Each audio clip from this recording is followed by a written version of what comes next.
Boa tarde, alunos do oitavo ano. Tudo bem com vocês?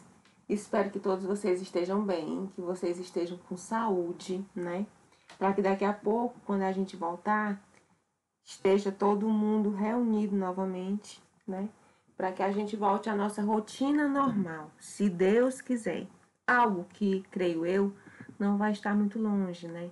E que esse período que nós estamos aqui em casa, né, tanto os professores quanto os alunos e tudo, né, é um período de muito aprendizado. A gente tem que tirar tudo nessa vida, a gente tem que tirar um ponto positivo, né? A gente vai dar mais valor à escola, mais valor ao ambiente onde a gente sai de casa todos os dias para assistir aula, né? Então, tudo, né, na nossa volta vai ter um olhar diferente. E se Deus quiser, brevemente nós vamos estar juntos novamente, certo? Pessoal, continuando a nossa semana, né? Continuando, não, concluindo hoje, que é o último dia, na sexta-feira, né?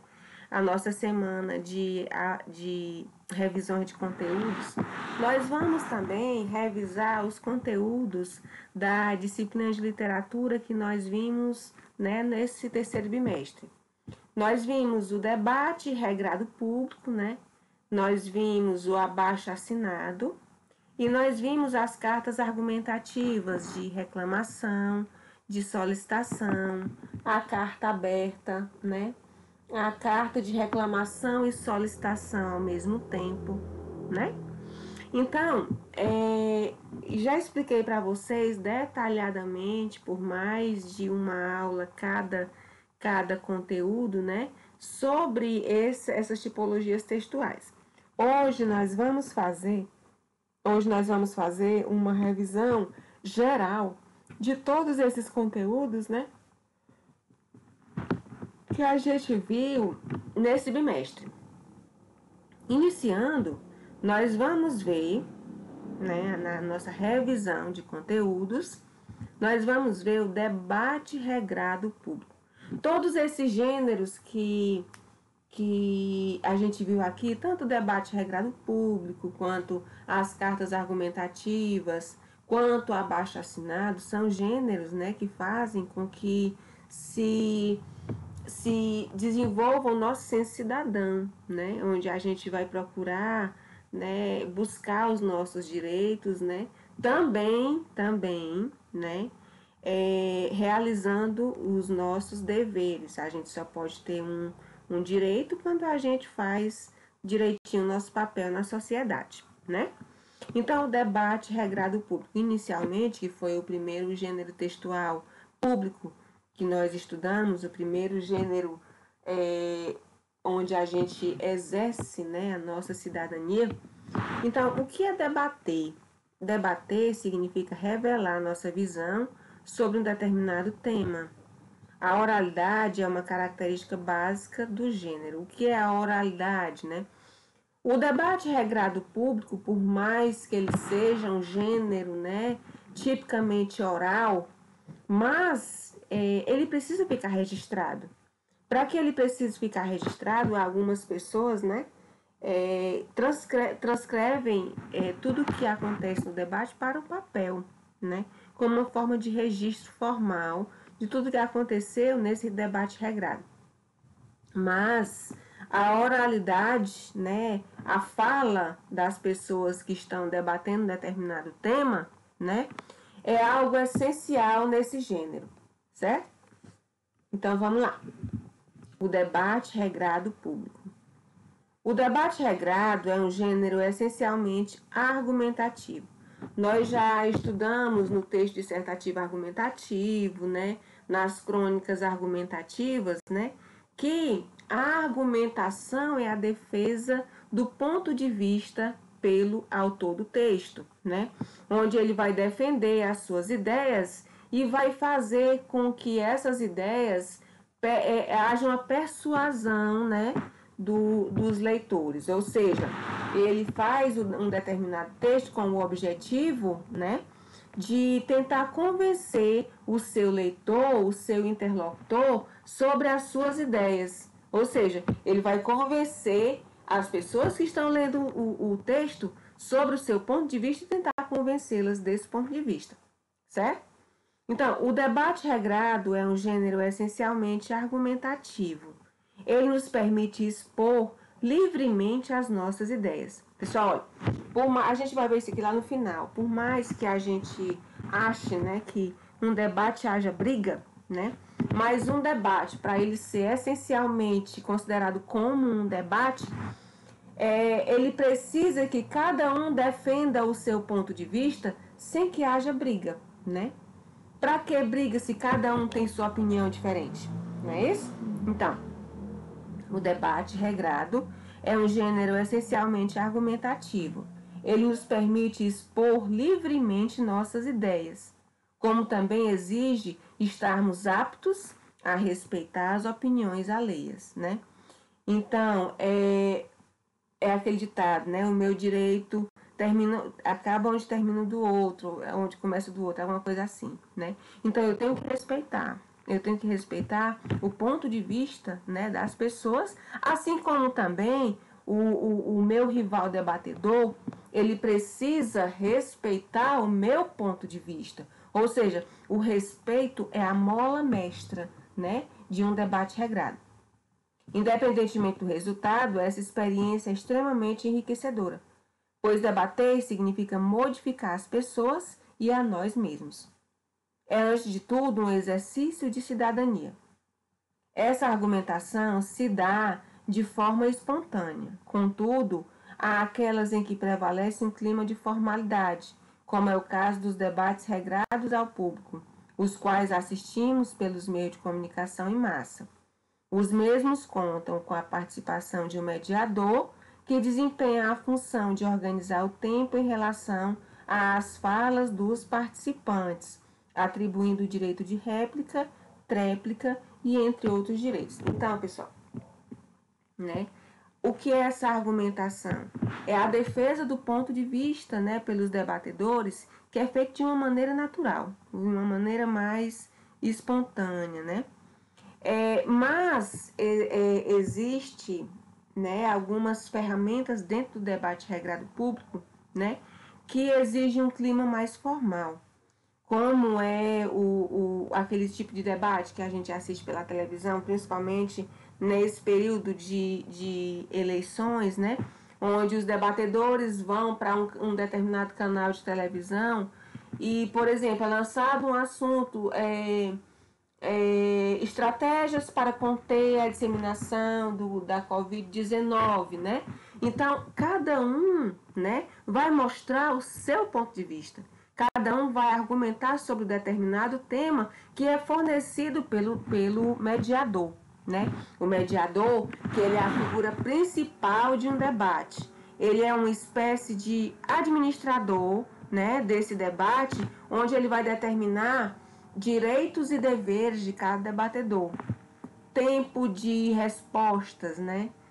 Direito de réplica, direito de tréplica, que a gente já viu muito bem o que é, né?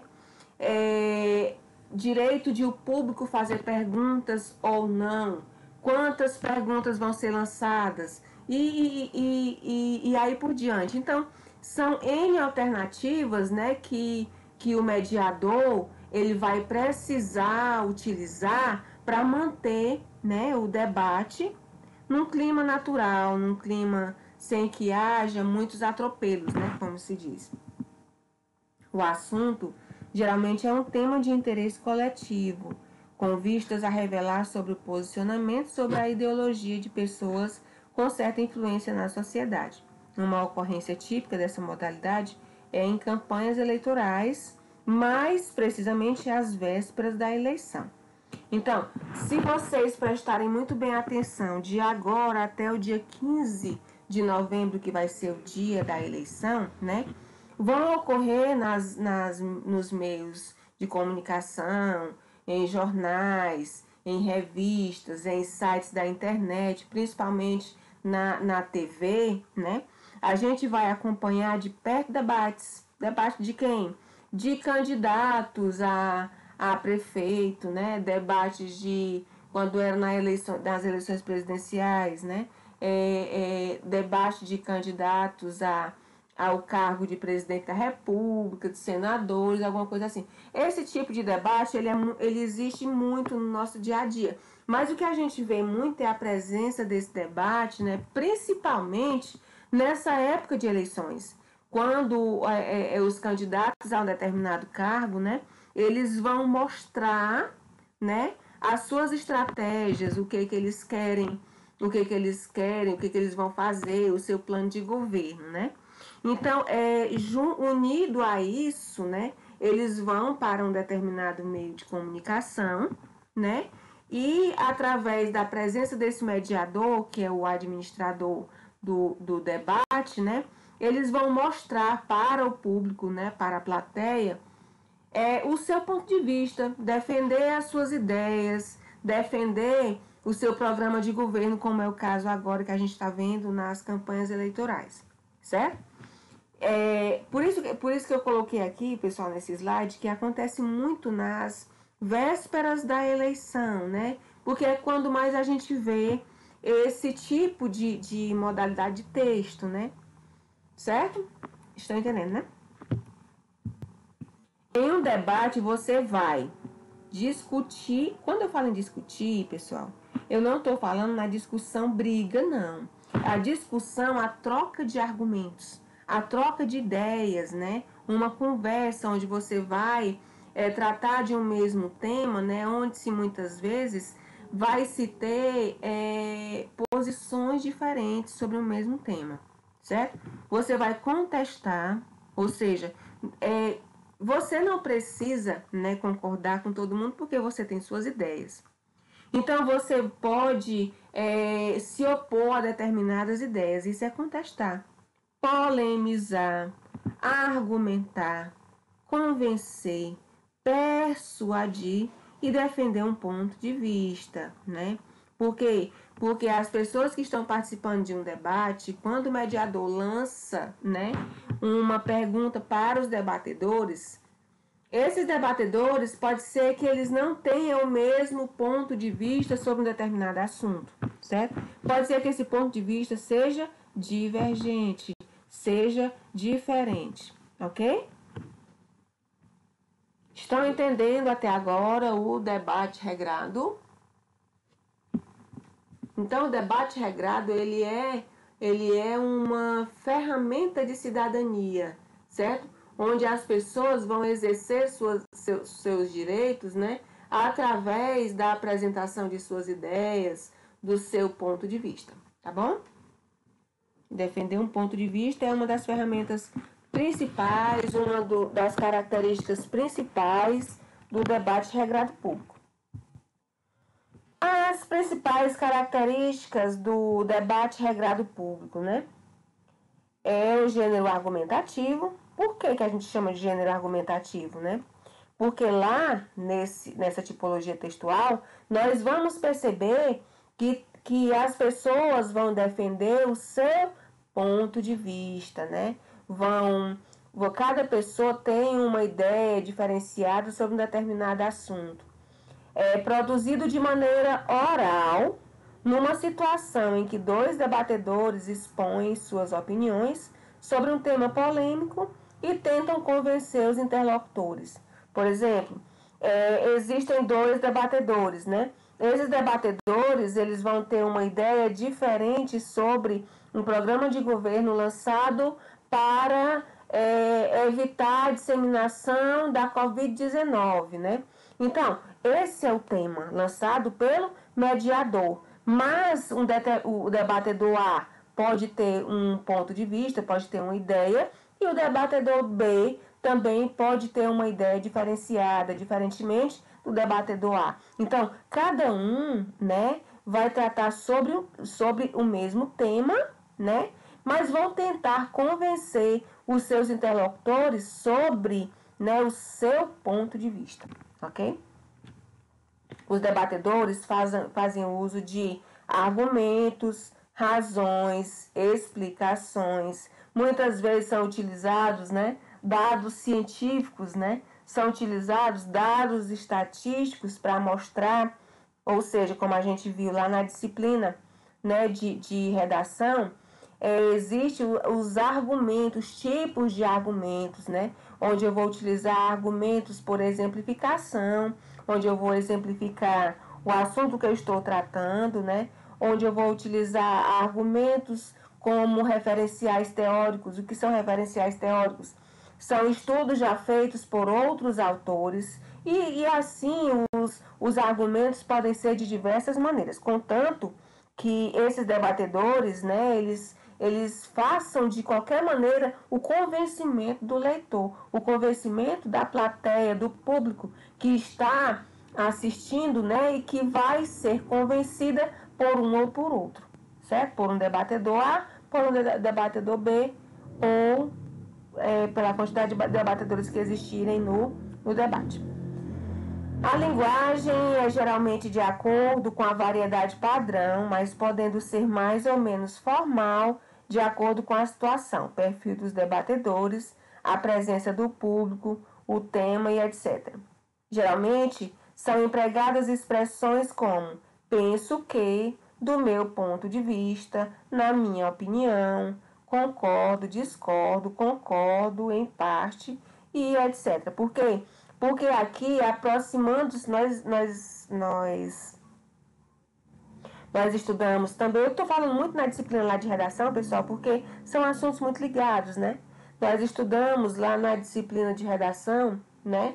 Os gêneros jornalísticos também, que é onde a gente tem um artigo de opinião, que não vai deixar de ser um tipo de artigo, um tipo de texto argumentativo, onde o autor ele vai defender o seu ponto de vista de uma maneira mais subjetiva, né? Aqui no debate regrado público, né, essa subjetividade, ela já não existe muito, né? Os debatedores, eles precisam ter uma visão mais objetiva do que eles querem apresentar ao seu público, né, de forma que esse público seja convencido do seu ponto de vista, um convencimento através das ideias, certo? No debate regrado, é preciso que se estabeleçam regras, os objetivos, o tempo limite para a participação de quem está de posse da palavra, pois só assim se dará uma comunicação efetiva com os demais interlocutores, possibilitando ao debate uma maior eficácia e uma maior organização. Então, toda essa parte de organização, né, do tempo, né, tempo limite, né, da participação dos debatedores, né, direitos de réplica, tréplica, né, as perguntas lançadas, todos esses elementos são feitos por a figurinha do moderador, né? O moderador, ele é aquela figura central, né, de um debate. Ele precisa estar ciente, né, de tudo o que está acontecendo, né, dentro do debate. É tanto que o moderador, ele precisa ter ciência, né, ele precisa compreender de todos os elementos que vão ser trabalhados dentro do debate, porque muitas vezes ele vai precisar complementar, né, as suas perguntas e até também as respostas dos debatedores, concordando ou discordando, certo? Não basta apenas ter uma opinião sobre um assunto, mas é preciso saber expor, falar sobre um ponto de vista. O debate amplia a capacidade de se encontrar uma solução a partir da escuta aos outros, sendo que o objetivo do trabalho com os gêneros do domínio de argumentar é encontrar, a partir do raciocínio coletivo, soluções viáveis para as situações colocadas que estão sendo discutidas. O debate, além de desenvolver as capacidades argumentativas, contribui para cultivar valores como respeito pela opinião dos outros, né? E o cuidado com o ato da fala. Então, o debate, pessoal, ele é um gênero muito, muito, muito importante, né? Além da defesa dos nossos direitos como cidadão, né? Ele também tem o amparo, né, aos nossos direitos morais e sociais. O que são isso? Eu preciso, né, eu preciso em um debate saber o meu tempo de parar, saber o meu tempo, né, de ir até onde o moderador disser que eu posso ir, ou seja, o respeito ao tempo, o respeito à opinião do outro, o respeito ao meu adversário entre aspas, né, ao meu acompanhante, ao outro moderador com quem eu estou trabalhando no debate, né? E o cuidado com a fala. Muitas vezes em um debate, eu quero que vocês observem, né? Esse período agora, muitas vezes em um debate, quando as pessoas estão falando sobre uma temática qualquer nesse debate, né? Tem gente que fica ali como se estivesse se exaltando, altera o tom da voz, né? Como se fosse querer brigar, né? Já pensando na discordância das ideias com o meu adversário. Mas, pessoal, não é bem assim. Aqui a gente precisa ter um cuidado muito fortalecido com a nossa fala, porque você sabe que você pode xingar alguém, né, com palavras de carinho, e você pode muito bem, né, falar palavras, né, palavras de carinho brigando. Então, o tom da fala, o tom da voz é algo muito importante em um debate regrado, né? Você precisa se manter na neutralidade, né? Para que se exaltar? Para que falar baixo? Se você ali está querendo expor o seu ponto de vista, né? Está querendo conhecer o ponto de vista do outro debatedor. Então, você precisa ter respeito com você, respeito com o outro debatedor e respeito também com o moderador, que está ali fazendo uma administração das falas, do tempo e dos direitos de cada debatedor, ok? Aqui, pessoal, debater não é brigar. As divergências e as discussões estão presentes em várias situações da nossa vida. Por exemplo, discutindo qual é o melhor time de futebol, o melhor cantor, se determinada conduta de alguém foi correta ou não, sobre o certo e o errado e etc. A divergência é a condição necessária para que um debate aconteça.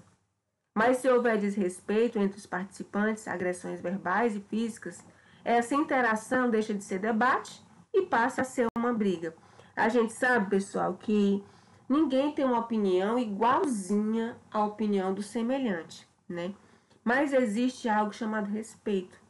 Se você gosta de funk e eu gosto de MPB, então cabe a você respeitar a minha vontade e eu respeitar a sua, né? Então, essa divergência, né, é a condição necessária para que um debate aconteça.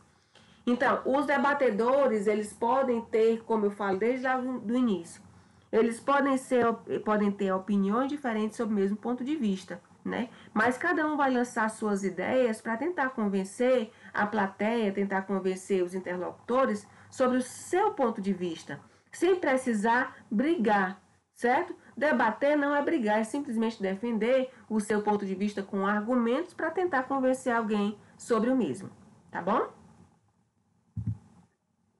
O debate regrado, certo? Ele é composto por um moderador ou mediador, os debatedores, e a audiência ou público, né? Ou a gente chama também de plateia.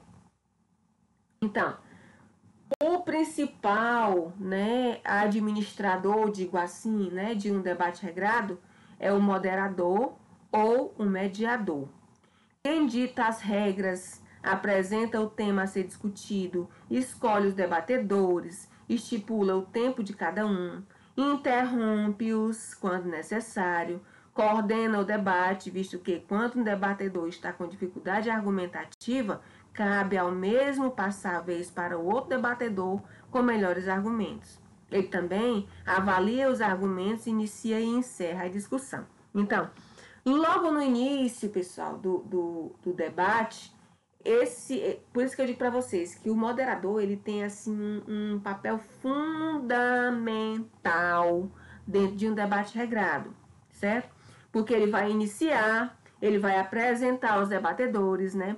Ele vai lançar perguntas, ele vai administrar tempo, ele vai administrar direitos, ele vai administrar perguntas, né? E finalmente, né, ele ainda vai fazer um fechamento geral sobre, né, tudo que aconteceu no debate, certo?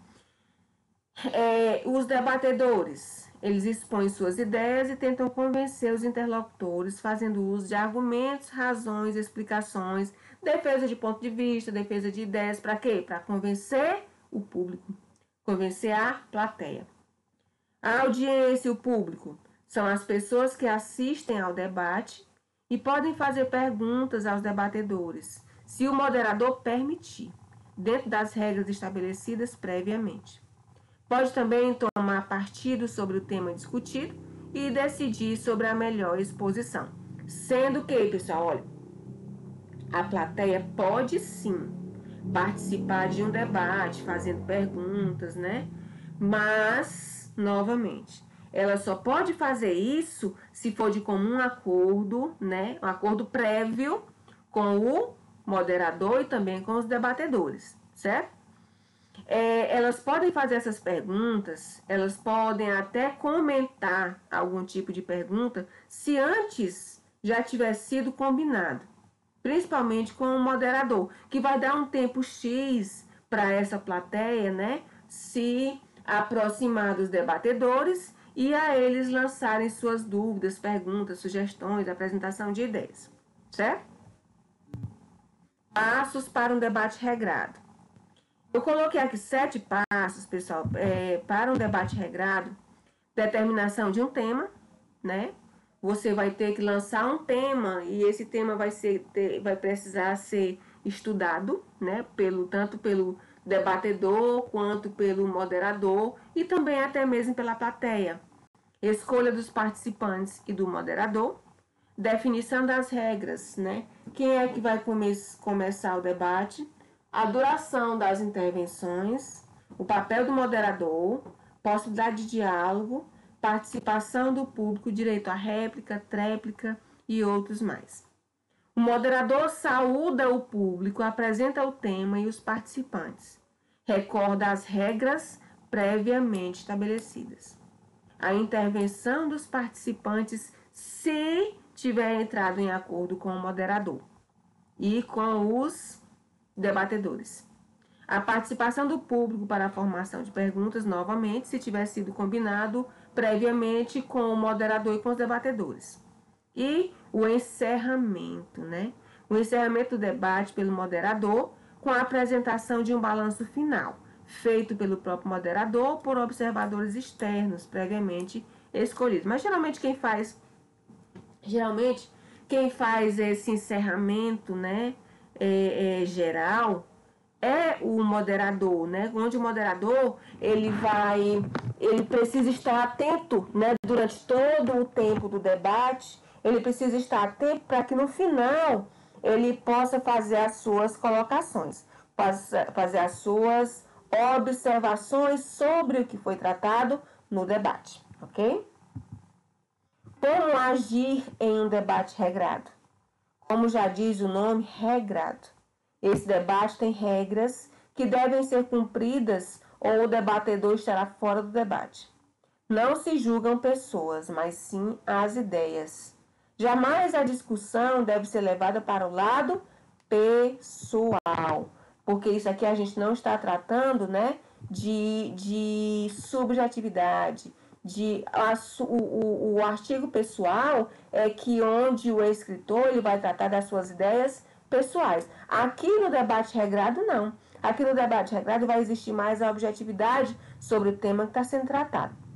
Não se interrompe a exposição do outro, ou seja, quando o meu debatedor, quando eu não estou debatendo, né, e o meu colega está debatendo, eu de maneira nenhuma posso me intrometer no que ele está falando. Deve haver igualdade de tempo para cada participante expressar suas ideias em igualdade de condições. Ou seja, se eu dou 3 minutos, né, para um debatedor responder a determinada temática, eu tenho que dar esses 3 minutos para todos os debatedores que estão participando do debate, certo? Quando essas pessoas terminarem esses 3 minutos, é só um exemplo, viu, gente? Esses 3 minutos, se ainda houver algo a falar, o moderador pode dar direito de réplica, certo? Dando direito para um, tem que dar direito para todos. Se ainda sobrou, né, algo a falar depois da réplica, pode-se dar o direito de tréplica. Então, os participantes devem evitar repetir os argumentos. Quando o debatedor contra-argumenta em relação ao ponto de vista do outro participante, pode-se estabelecer o direito de réplica. É o direito de dar uma resposta à argumentação do outro. Em resposta à réplica, pode-se pedir tréplica. Reforçar o ponto de vista dito inicialmente. Então, mas tudo isso com direitos iguais. Se eu dou o direito de réplica para um debatedor, eu preciso dar esse direito de réplica para todos eles. Se eu dou um direito de tréplica para um debatedor, eu preciso dar esse direito de tréplica para todos eles. O que depende apenas de um acordo entre os participantes e o moderador antes de se iniciar o debate. Antes de iniciar o debate, o moderador ele vai ditar todas as regras para os participantes. Os participantes devem observar as normas combinadas e atender às solicitações do mediador do debate, certo? Um debate onde não se obedecem às regras, o debatedor ele pode simplesmente ser expulso, certo? Do debate, ok? Nós vimos também, pessoal, na disciplina de literatura, além do debate regrado público, as cartas argumentativas, que também são um gênero onde se exerce a nossa cidadania. A carta argumentativa é um tipo de texto que tem como objetivo principal persuadir o leitor, certo? Vai haver a persuasão do leitor sobre o que está sendo apresentado na carta. Nesse sentido, a argumentação é sua principal arma de convencimento, de forma que o emissor, que é o escritor, através do seu ponto de vista, tenta convencer o receptor, que é o leitor, sobre um determinado assunto. Trata-se, portanto, de um texto dissertativo argumentativo que possui particularidades, ou seja, peculiaridades em sua produção, posto que apresenta um receptor ou receptores específicos para o qual se dirige. Assim, vale ressaltar, vale frisar, que a principal característica do gênero textual carta é justamente a existência de um emissor, remetente, e de um receptor, que é destinatário. A gente aprendeu, pessoal, lá no 6º ano, né? Não sei se ainda vocês estão lembrados, da carta pessoal. Qual é a principal característica da carta pessoal? A existência de um remetente, eu, que estou enviando, né, uma determinada comunicação para um destinatário, que é aquela pessoa que vai receber minha comunicação, é o receptor, certo? A linguagem utilizada pode ser formal ou informal, dependendo da relação entre os interlocutores. Por exemplo, um amigo, né, uma linguagem informal, um prefeito, né, um diretor de uma escola, um coordenador. Aí sim, eu vou ter que utilizar uma linguagem mais formal, mais de acordo com a norma padrão. Embora a expansão da internet e dos meios de comunicação tenha criado outras formas de interação, e-mail, redes sociais, que hoje a gente tem muito Messenger, Instagram e outras redes sociais da vida, né? A carta enviada pelo correio ainda é um recurso comunicativo muito importante. Pessoal, eu estava até conversando com os meus alunos lá do 6º ano, assim. A gente pensa hoje, né, que a carta pessoal não é mais utilizada, mas ela é muito utilizada. Por quê? Porque a gente, como a gente vive nesse meio virtual, né, no meio tecnológico, onde a gente praticamente não utiliza, né, a escrita de papel, né, a gente ainda vê, pessoal, que ainda tem muita gente que não tem acesso à internet. Como não tem acesso à internet, um dos únicos recursos que as pessoas têm para manter a comunicação com quem está longe é a carta. Aquela velha e boa carta enviada pelo correio, dentro de um envelope, que demora alguns dias para chegar ao destinatário, certo? A gente pensa que hoje ainda não existe isso, mas existe muito, pessoal. E essa carta, ela tem uma característica muito importante. Ela deu origem, pessoal, a carta pessoal, ela deu origem a todos esses gêneros de comunicação que a gente tem hoje em dia. Para a gente enviar um e-mail, a gente precisa de quê? Do receptor, certo? E do emissor. Para a gente enviar uma mensagem pelo WhatsApp, precisa do destinatário e do remetente. Ou seja, ela serve como base. Ela vai servir como base para todos os outros tipos de comunicação que a gente tem na nossa atualidade. Pensem bem sobre isso. A classificação das cartas argumentativas. Elas podem ser carta aberta, carta argumentativa de solicitação, a carta argumentativa de reclamação e a carta mais utilizada, né? Que é a carta argumentativa de reclamação e solicitação juntas, né? O que é a carta aberta? É um modelo de carta, que a gente chama mais formalmente, né, como texto epistolar, que tem como principal característica informar, instruir, alertar, protestar, reivindicar ou argumentar sobre um determinado assunto. Geralmente ela é chamada de carta aberta porque ela é uma carta pública, né, onde várias pessoas têm acesso à mesma. A carta argumentativa de solicitação, já o próprio nome já diz, né? É o tipo de carta que faz uma solicitação de alguma coisa. Geralmente você vai solicitar, como eu até mostrei um exemplo para vocês, né? Quando eu estava dando essa aula de cartas argumentativas, quando a gente vai solicitar algo, né, a uma autoridade, né? A carta argumentativa de reclamação é utilizada quando o remetente descreve um problema ocorrido a um destinatário que pode resolvê-lo. É considerado um texto persuasivo, né? Onde o autor ele vai convencer o receptor da mensagem a encontrar uma solução para o problema apontado na carta. Para isso, né, ela vai utilizar o quê? A argumentação, a defesa do seu ponto de vista, para tentar convencer alguém, né, sobre as suas ideias. Mas a gente vendo esses dois tipos de cartas juntos, nós temos, né, uma que é muito usual, né, que é a carta argumentativa de reclamação e solicitação juntas. Quando apresenta simultaneamente uma reclamação e uma solicitação, é chamada de carta argumentativa de reclamação e solicitação. Onde nessa carta você vai fazer uma reclamação sobre uma temática, né, sobre uma problemática, né? Ao mesmo tempo que você faz essa reclamação, você faz uma solicitação para a solução desse problema, certo? Por isso que ela é mais usual, né? Porque ao mesmo tempo que você está reclamando alguma coisa, né? Através de mostrar argumentos, né? Mostrar o seu ponto de vista, mostrar ideias, você vai solicitar, né, a resolução daquela problemática, ok? Nós vimos também o velho e bom abaixo-assinado, né? Que também é um gênero onde você vai, né, exercer a sua cidadania, né? O que é abaixo-assinado? Tendo em vista que os gêneros textuais representam as muitas circunstâncias sociocomunicativas que norteiam o nosso cotidiano, há alguns deles em que podemos nos posicionar criticamente, endereçando nossos argumentos a uma pessoa competente, no intuito de que ela possa resolver um determinado problema, cujo interesse é coletivo. Estamos nos referindo ao abaixo-assinado, uma modalidade comunicativa bastante recorrente. Então, abaixo-assinado quer dizer que eu vou fazer um texto, eu vou fazer um texto geralmente solicitando algo, né? Mas esse texto não vai ser assinado só por mim.